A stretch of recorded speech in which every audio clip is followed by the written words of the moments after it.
Welcome to Kanpai News. It's news time. It's news o'clock. Gotta pay!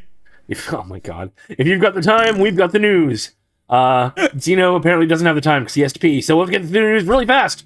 I welcome everyone to Kanpai News for the week commencing the 27th of October, 2024. I'm your host, Nasuth. I'm joined by, as always, by Zeno and Thaylien. How are you boys doing this week? I'm a little scared of Zeno today. I've already got to pee a little. I mean, I don't have to pee that much. All right, let's go ahead. You guys don't know. And if you find out, you'll be scared too. I've seen the video. I don't know either. I don't recommend it. Right, let's go ahead and good thing we don't have any deaths this week, because this would be a really weird segue. Anyway, Crunchyroll faces fan mail mishap allegations by voice actor David Wald. So this is kind of an interesting one. Voice actor and ADR director David Wald, known for roles like Hans in Attack on Titan and Askeladd in Vinland Saga, stirred up concern by alleging that Crunchyroll mishandled his fan mail. Wald told the site, formerly known as Twitter, claiming took to the site, formerly known as Twitter, claiming Crunchyroll had opened, discarded, and redistributed items from his personal mail over the last 5 years. He shared images. I know.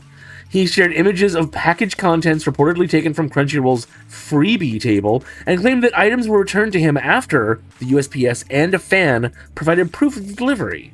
So this is the first one he knew about, but only because a fan sent him images like, "Hey man, I sent you this stuff. Did you get it?" Wow. This explains all the memes that I've been seeing about like Crunchyroll stealing your mail. I haven't seen any of those yet. Fair enough.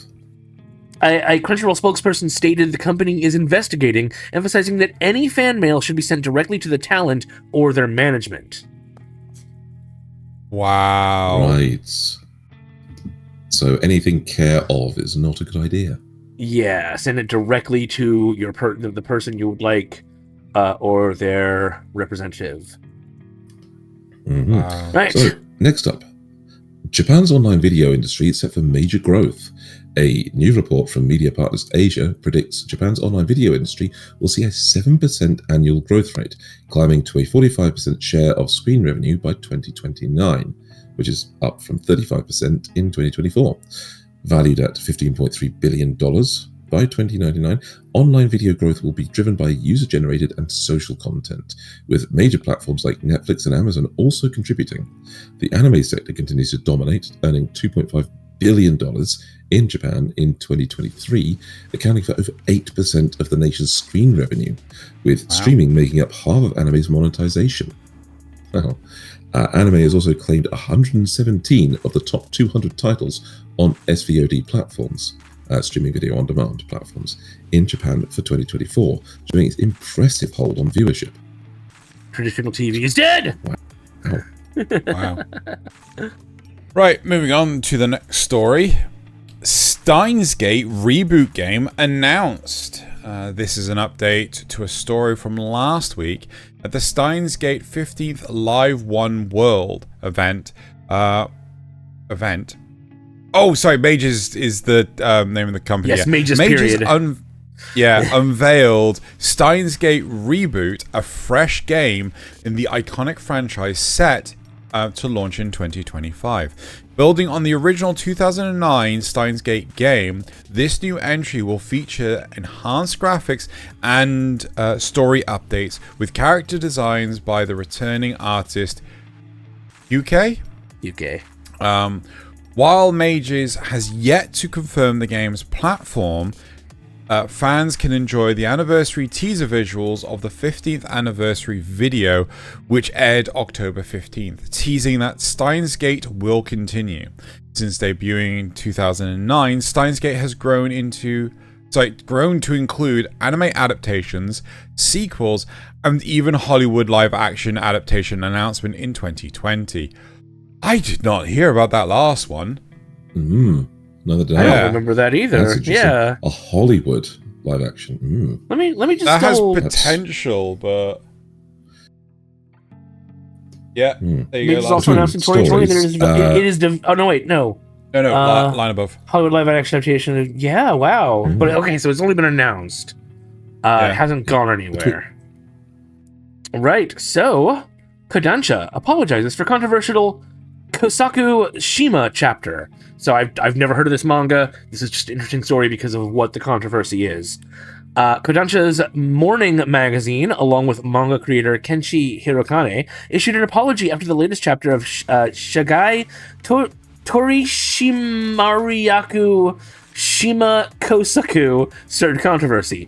The chapter, released on October 19th, featured a character suggesting that some anti-US base protesters in Okinawa are paid part-timers, sparking backlash. Hirokane and the editor, who researched Okinawa's tourism and heard this claim as unconfirmed hearsay, later admitted it was inappropriate to present it as fact. The chapter will be revised for future volumes. Kōsaku Shima, following a Japanese executive's career, has evolved since 1983 into various manga, anime, and live-action adaptations, with the current series debuting in March 2022. Moving on. So, actually, this one I like the idea. Ado's Hibana tour ignites with global stops. Crunchyroll has teamed up with popular Japanese singer Ado to bring fans the Ado World Tour 2025 Hibana, powered by Crunchyroll, kicking off on April 26th at Japan's Saitama Super Arena and expanding across Asia, Europe, North America, and Latin America.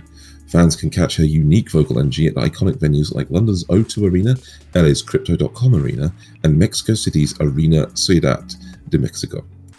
Pre-sale tickets go live November 19th, with general sales starting November 22nd. And I'm really tempted to actually Tons check of US if on availability. Can we back up a little bit? London Arena is June 19th next year. Los Angeles Crypto.com Arena. Yes. Yes. That is a real thing. Can I Yes. just... Crypto.com Arena. We've also got the Fort Worth Dickies Arena. Yeah, but I mean, like... Do you not know how much fake money those guys have? Yeah. Real money that those fake guys have. Yeah. Right. John Wick anime prequel to tackle the iconic Impossible Task. Chad Stahelski, co-creator of the John Wick franchise. Stahelski. Damn it. Co-creator of the John Wick franchise, shared with The Hollywood Reporter that the upcoming John Wick anime will serve as a prequel feature film, exploring parts of the legendary Impossible Task that allowed the titular assassin to retire before the events of the first movie. Stahelski directed all 4 main John Wick films and is set to choreograph action scenes for Lazarus in an upcoming sci-fi anime from Shinichiro Watanabe and Mappa for Adult Swim. John Wick star Keanu Reeves is also diving into anime with Berserker, his comic series being adapted by Production. I keep doing it! Production IG for Netflix. Right. Ghost Cat Anzu hits North American theaters this November. G-Kids just dropped a new English subtitled trailer for the 2D animated film Ghost Cat Anzu, a Japan-French collaboration between Shinei Animation and Miyu Productions, which will premiere in North America theaters on November 15th. Directed by Yoko Kuno and Nobuhiro Yamashita, this 90-minute feature combines 2D digital animation with rotoscopy for a unique immersive style. The story follows Karen, an 11-year-old abandoned at her grandfather's countryside temple, where she meets Anzu, the mischievous ghost cat, assigned to look after her.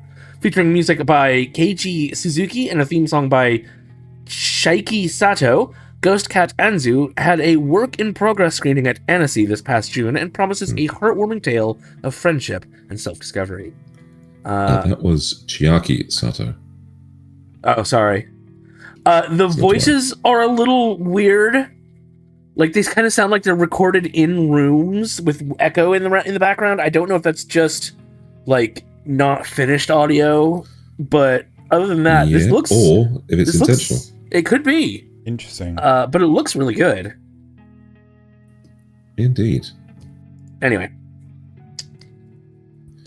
So, next up, Pokemon goes 24/7 with new Pluto TV channel. Interesting. Pluto TV just launched a new 24-hour Pokemon channel dedicated to streaming classic episodes for free. Starting October 24th, fans can relive Ash Ketchum's adventures across 22 seasons, including iconic arcs like Indigo Lead, Johto Journeys, and Master Quest. This Pokemon FAST, or Free Ad-Supported Television channel, along with new Strawberry Shortcake and Go-Go Gadget channels, is part of WildBrain's recent partnership with the Pokemon Company, giving it exclusive distribution rights across the US, Canada, and the UK, also in Australia and New Zealand. Pokemon fans can tune into streaming platforms like Roku, Tubi, and Samsung TV Plus for non-stop nostalgia, while Pokemon Horizons keeps airing its latest episodes in Japan. So Pluto, I don't know, I have no idea. Pluto TV is a free service, and just to be clear, this is not video on demand. It is a continuous live stream. So you can't catch your so if any you episode miss when it, you want. Yeah. I believe if you do pay for a subscription to Pluto, you can get it as a video on demand, but don't quote me on that. Wait. Hold on. So I just scroll up a little bit, Nasuth. The article says the channel will stream select episodes across 22 seasons. So it's not actually going to be all the episodes. In principle. That does it. I wonder. So it's literally just something to put on for the entertain the kids. Yeah. Interesting. All right. Right, let's move on. That's enough time on that. Yep. Cosplay star Enako? It looks like. So, Cosplay star Enako speaks out on AI compliments. Yep. Yeah. Cosplay sensation Enako recently took to the site formerly known as Twitter on October 16th, revealing her discomfort with fans commenting that her photos look like AI. While she didn't dive into AI ethics, Enako expressed frustration at how generative AI can replicate her images and churn out lookalikes, making the phrase "you look like AI" feel more like an insult than a compliment. Her post resonated widely, amassing 3.8 million views and 38,000 likes. Her comments come amidst broader debates over AI in media, including SAG-AFTRA's ongoing strike around AI-generated performances. Enako's experience highlights the personal impact of AI on creators. There are so many more of these turning out, where people are calling out artists as AI, or people that are using AI claiming to be, claiming their art is actually generated because they can use the AI to generate. This can't possibly be AI. sketches. Her hands look fine. Actually, to be fair, AI's gotten a lot better at doing hands, but regardless. But at the same time, it's a case of AI wouldn't put her in that corridor, let's be fair. No, well, not only that, AI wouldn't put the effort to make that corridor that bland, right? But the other side of this is, how much is this just internet trolls trying to wind up content creators? Well, that's obviously a part of it, but you've got to admit that there will be some people that genuinely say it because they think it looks like some AI has been generated from it. Actually, so that's what's more available is the AI that's been generated from analyzing her cosplay sets. The number, and so they'll see that more.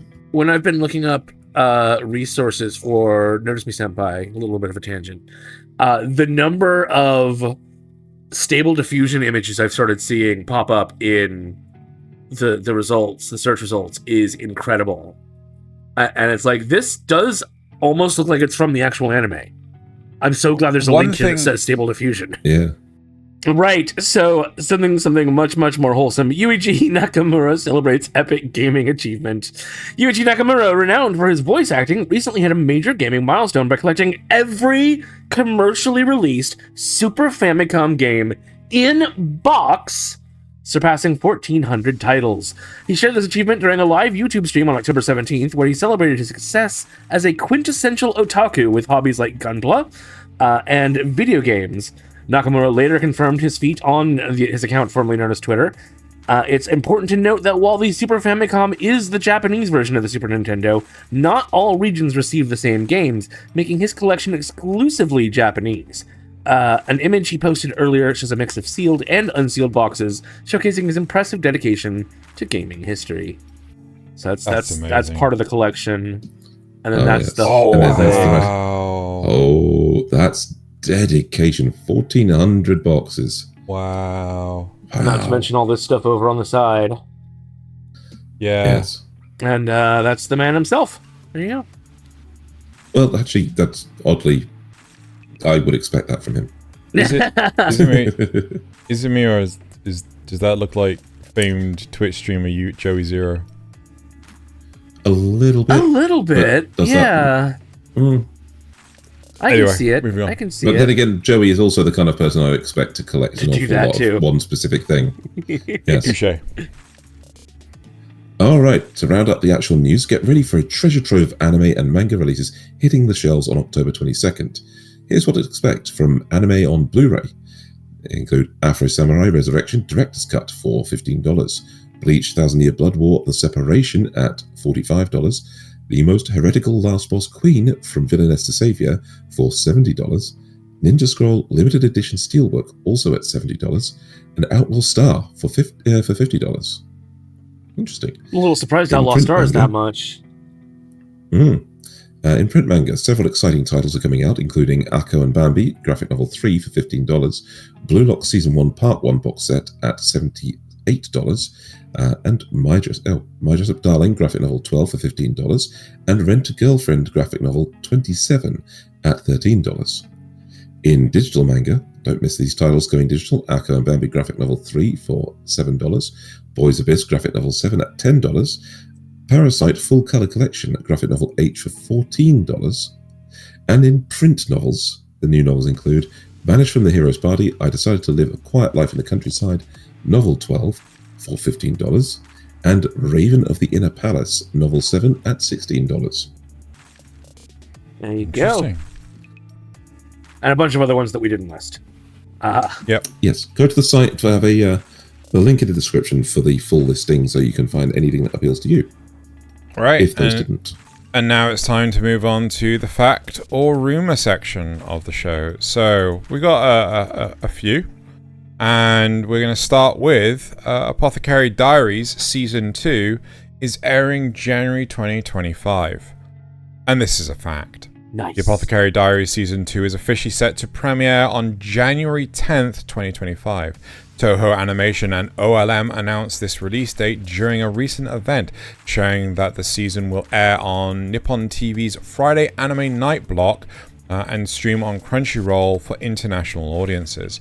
Season 2 is planned to run for 2 consecutive cours, likely spanning 24 to 26 episodes. With the new character visuals and a promotional trailer that previews upcoming story arcs and challenges for the main character, Mao Mao and Jinchi. Sorry, characters. Director Norihiro Naganuma is also returning to lead this second season, building on the success of the anime's first season in 2023. If the director's returning, I'm pretty sure we're good. I think we're good. Now all I'm hearing is the Numa Numa song, but it's Norihiro Naganuma. Norihiro Naganuma. Anyway. Now it's in your head, too. Too Many Losing Heroines is getting a season 2. This, I don't even remember this show, but this is... It was last season, we didn't review it. But it's gotten a lot of praise to the point of, okay, it's on my list, I'll watch it. Right. Well, if you've been watching this, it's important to know that a season 2 so far is a rumor. As of now, no official announcement has been made regarding a second season for Too Many Losing Heroines. The anime's 12-episode run concluded on September 28th, 2024, with an original final episode by the novel's author, Takebi Amamori. This unique finale may serve as a bridge to a potential second season, but the production studio, A1 Pictures, has not confirmed any plans or for continuation. It's interesting that they got the original author to make a special episode. Well, I mean, who better to do it? Oh yeah, no, I'm like, that's good, well, yes. but it's just interesting that like they added something new that wasn't in the original source material. Yep, but from the original source. Yeah, exactly. Right. Next up, Trapped in a Dating Sim is getting a season 2, and this is a fact. So yes, Trapped in a Dating Sim, the world of Otome games is tough for mobs, has officially been confirmed for a second season. Kadokawa and the anime's official Twitter account made the announcement in late December 2022, following fan enthusiasm for the show's unique plot. Studio NG will continue to produce the series, with the primary cast and crew from the first season expected to return, including director Kazuya Miura and character designer Masahiko Suzuki, who even released a celebratory illustration marking the renewal. While the specific details about the release date for Season 2 haven't been disclosed, the confirmation from reliable sources signals the continuation of Leon's adventures in the Otome world sometime soon. Yeah. I never finished it. Right, okay, moving on, and this is actually related to something we've already talked about. Steins Gate will get another season, and this is a rumor. Recent developments have indicated that Mages, the studio behind Steins Gate, intend to continue the franchise, particularly in celebration of its 15th anniversary. In an official video marking this milestone, Mages included a statement saying Steins Gate will continue, leading to widespread speculation about the potential of new content, including the possibility of an additional anime season. While there are confirmed projects such as the Steins Gate Zero Elite and the unnamed project tentatively called Steins ? No direct confirmation exists yet for a new season of the anime. For now, fans can look forward to to updates on these projects, but without a direct announcement about the anime continuation, consider the potential for a new season a promising but unconfirmed possibility. Yeah. Well, we know at least they're getting a reboot of that game. Yep. And is this our final rumor? This is our final rumor. Yep. Dandadan is censored in China. To nobody's surprise, this is a fact. What's surprising is that it hasn't been censored in the US. Dandadan, a supernatural... I mean, I guess it might be in the future. Dandadan, a supernatural comedy manga series by Yukinobu Tatsu, has indeed faced censorship in China. The Chinese government enforces strict content regulations on all media, including anime and manga. Works that feature supernatural themes, horror, or elements that clash with China's cultural and political guidelines are often either heavily edited or outright banned. The themes and imagery in Dandadan, which include supernatural creatures and explicit content, likely violate these regulations, resulting in censorship. What could they possibly have left to show? China's censorship policies frequently target manga and anime with mature themes or depictions of violence, supernatural events, or explicit visuals, leading to restricted or edited versions in Chinese media platforms. This fits with a general trend where series that push cultural boundaries or include themes deemed inappropriate by Chinese standards face similar treatment. Yep. Yeah. Our poor Chinese weeb brethren. But the hilarious thing is, like, the character that they've targeted the most is the 80-year-old grandma. Yes, who doesn't look 80-year-old. Yep. So right. Well, anyway. that does it for the news this week. Make sure you stay tuned later this week for Kanpai Cast, where we'll be talking about Dandadan and a bunch of other anime that came out this season. And I actually have the most reviews, so shocker. Yeah, it really was. Until next week, make sure you go out and Spread the news. Yeah, yay, news. News. Weirdo.